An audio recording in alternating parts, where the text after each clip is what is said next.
G1 is an attacker, the rook on B8 is a spectator. Ding Liren versus Timur Radjabov. C4, knight f6, knight c3, e6, e4. Black has faced this once and now plays c5. Previously, Radjabov played d5 against Smirin back in a World Cup, and this led to a quick draw in such a variation. Radjabov plans to surprise Ding by playing c5, already a new position for both players. They have never faced this over the board, surprising white as early as move 3. e5, giving white the chance to gain space immediately. Knight g8. Black's argument is the e5 pawn is a weakness and will drop very shortly. Knight f3, knight c6, d4. Here we go. Take, knight takes d4, knight takes e5. Down a pawn, but after knight b5, it is clear black is behind in development. It looks like this line is worth the pawn. a6, the only move. Let's have a look at d6. What is wrong with this? d6, it makes sense to protect your central knight, but now c5 blows open the center. You cannot play d takes c5 because bishop f4, and really the c7 square is the problem. If you defend with f6, then bishop takes e5 take, and then queen h5 check. The entire black position falls apart. Knight c7 check is a threat. The queen is hitting the rook on h8 as well. Back here after bishop f4, there's no point really going queen takes d1 because after rook d1, knight c7 is a fork and the knight on e5 is hanging as well. d6 is no good. In such a position, a6 is the only good move. Knight d6 check, take, take. I would never play an opening like this. It looks like a Taimanov Sicilian with no e4 pawn, and it is definitely worth it. Look at all the dark squares white is controlling. f6, protecting the knight, and now bishop e3. Dark square control, getting ready to castle queenside as well. Knight e7, not trapping the queen. After bishop b6, knight f5, attacking white's queen as well. Queen b4, defending the bishop, knight c6, attack, queen c5, and now queen e7. One option is to play d6, but white will get his pawn back with a nice ending. Bishop takes d8, take on c5, and then bishop back to b6. White has the bishop pair in an open ending. This is not a good option for black. Queen c5, queen e7 played, planning to swap queens off, castle queenside by white, and now d6. 16 minutes thinking. A big decision to not swap queens off. Perhaps afraid of a worse ending. Let's have a look. Queen takes c5 is the logical option after bishop takes d6, and the plan is to give back the pawn straight away to complete development in an ending. Bishop d7 with king e7. Let's have a look at bishop b6 first, rejecting the pawn. Maybe Ding was planning something like this, or maybe he was just planning to get the pawn back with a nice ending. Let's have a look. g4 is a threat, so we could stop it with h5. Bishop d3, planning to take and crash through. Knight e7, rook e1, king f7, b4. And maybe, even though black is a pawn up, white can keep playing in such an endgame. Maybe bishop d7, king b2, a4, king b3. It is possible to play like this, but the simpler way is just to get your pawn back. After bishop takes c5, d6, take it, and king e7 with rook d8 next. c5, ideas of knight a4, knight b6, the bishop can come to c4. Rook d8, forcing an exchange, and after rook takes d8, knight takes or king takes. It's quite unpleasant for black. After king takes, you could play g3 with bishop g2 next. The rook can go to d1 or to e1, the knight can come to e4 or to d6. What is another option if you take with the knight?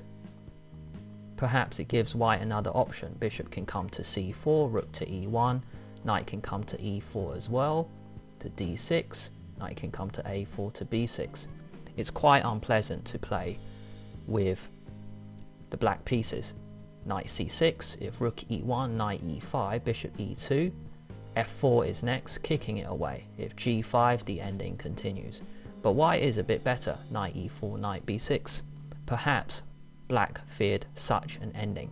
Back to the game, d6 played, a big decision, queen a3, and white is better. g4 is planned. What if h5, planning to stop it?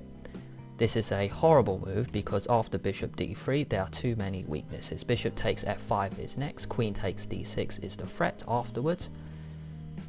And if you play a move like g6, you can just take and try to crash through.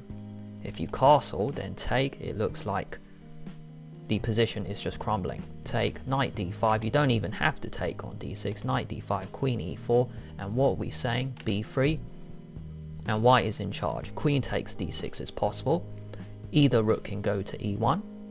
Queen takes g2 is not something to fear because queen takes d6, and then you can go rook e1, rook d1. It looks like white will have an attack as well. Queen a3, castle played. g4, knight h6, d6 and g4 hanging, so let's protect g4 first. d6 is hanging, so knight back to f7. This was black's plan. I'm not too sure it is such a good plan. After f4, white just has a nice position. White has a lot of space. Bishop d7, h4, a5, planning knight b4, trying to get some pieces working. g5, kingside attacking opportunities. King h8, queen b3, 22-minute think, a rerouting possibility. Planning a3, the queen can come back to c2 with bishop d3, try to attack black on the light squares. Rook c8, king b1, let's get off the c file, and now e5, a massive decision. 15-minute think, very committal move, but what can black do? Let's have a look at f5, not a great option. h5, bishop e8, bishop e2, and we can try g6. This is if black is doing nothing, but I'm really not sure what black can do. Knight h6, bishop f3, white is in control. Knight can come to b5, d6 will be very weak, the rook can come to e1.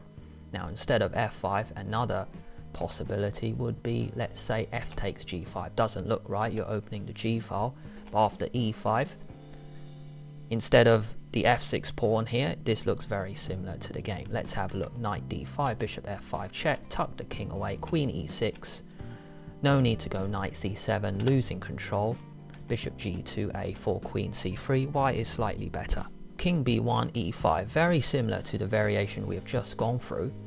Very committal. Knight d5 played, bishop f5 check, that's the point of e5, and king a1, queen e6, the other point of e5, trying to get black's pieces moving. G takes f6 played, correct decision to not play knight c7, going for the rook loses control in the position. Rook takes c7, bishop takes knight b4, knight c2 check threatened. Rook g2, stopping knight c2 check, e takes f4. And black might be getting out of this. Knight e5 is next. Queen can come to e3. Maybe the rook can switch to the e file. Rook e2, let's say. Losing some control. If you play rook e2, there's a nice move by black. We can actually take the guy. Bishop takes e2. Knight c2 check. King b1. Knight d4 check. Blocking with the bishop. Knight takes b3. Bishop takes f5. Knight c5. And black is getting out. G takes f6 played by Ding, not grabbing the exchange. There's no point taking a rook, which is in the corner doing nothing when this knight is superior. G takes f6, take back, a3. Rook a b8 played, why leave the a file? a3, the point of this is to give the king a bit of space, because later on knight b4 might not work all the time. We will see shortly.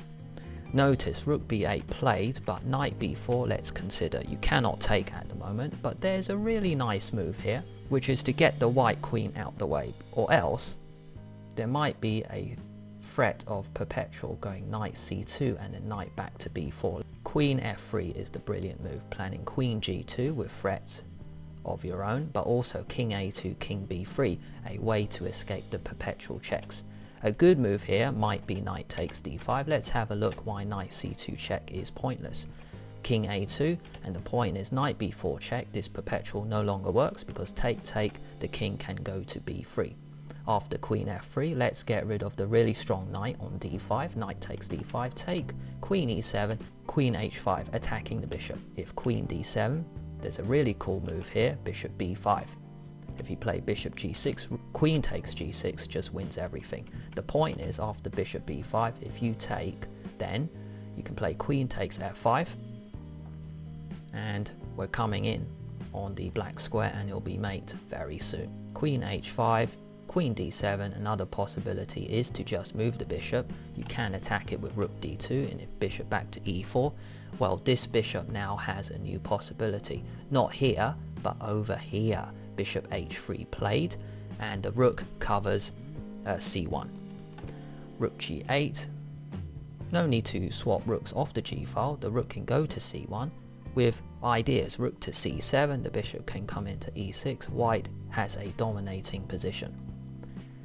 a3, rook b8, a bit passive to leave the a file. Bishop g2, rook g8, knight back to e3. Really cool move, a nice retreating move to understand the fact that the knight on d5 is a spectator. Let's put the bishop on d5. Knight d4, give the pawn back to rid of this bishop on b6. Bishop takes d4, e d4, knight takes f5. Notice rook takes d4 is a bad move, losing control, giving black some unexpected counterplay with rook g3. If you go rook e1, rook e8, and white is losing control. No need for this. Ding saw this, so knight takes f5 played, queen takes f5, and now bishop d5. Minor piece domination, d4 will fall soon. Rook takes g1, take. Now why swap off the rooks to give white the g file, because now black can move the knight. Queen b6 played. A fantastic move because this move attacks 3 pawns, the a5, the d6, the d4 pawn, but more importantly, it has another threat of going to c7 to threaten mate in 1. Queen b6 is a multi-purpose winning move. Queen d7, stopping queen c7, and now queen takes d4. Every white piece dominates every black piece. The queen is better than the black queen. The white bishop is better than the black knight. The rook on g1 is an attacker, the rook on b8 is a spectator. Queen e7 defending f6, king a2, knight f5, queen c3.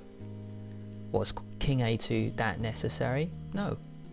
Ding could have just put the queen back to c3. Planning rook e1, and also the queen on c3 keeps an eye on the f6 pawn. Queen c3 played, b6, h5, rook e8, and now let's have a look. Instead of rook e8, why not h6 to stop white playing h6 himself, because it gives white an entry square. Rook g6, things are just falling apart. If rook f8, let's just attack the knight to queen d3 because h6 will fall. If queen d7, bishop e4, and h6 will definitely fall. Moving the knight, rook takes h6 check, and that should be it. If king g7, you can go check. If king g8, bishop d5 check, this is completely winning. Knight takes d5, queen takes d5 check. If you block, then you could pick a nice check on a8 or g2, or you could just go rook takes f6 with a 1 pawn ending. Get the queens off really, and that's it. After h5, rook e8 played, giving white the chance, h6, and that's it. You may ask why not rook e1 in this position. Well, we will see this soon, because after h6, the first question is why not knight takes h6, because now rook e1. If you move the queen, we have your deflection, we can take the rook, and after take, queen takes f6 is mate. After h6, black is just boxed in. Knight e3 played, and after rook e1, black just resigned. Now if we go back here, why not rook e1 first? Because this is possible. You can take the rook off. What's the point? This is not mate because knight g7. Even after h6, queen e7, queen d4, white retains pressure. But in the game, h6 wins straight away. After knight e3, white now played rook e1 and Radjabov resigned. Mate is next. If knight takes d5, you go c takes d5, and then that's it. You cannot take the rook because queen takes f6 check. If you go queen f8, you can take, and it is mate in 2. After this, knight takes d5, just one more point. You don't want to play rook takes e7, trying to be clever, because knight takes c3 is actually check. Check out one video over here and check out another video over here. If you enjoyed this video, please like it and subscribe to the channel at the same time. Thanks for watching. Until next time.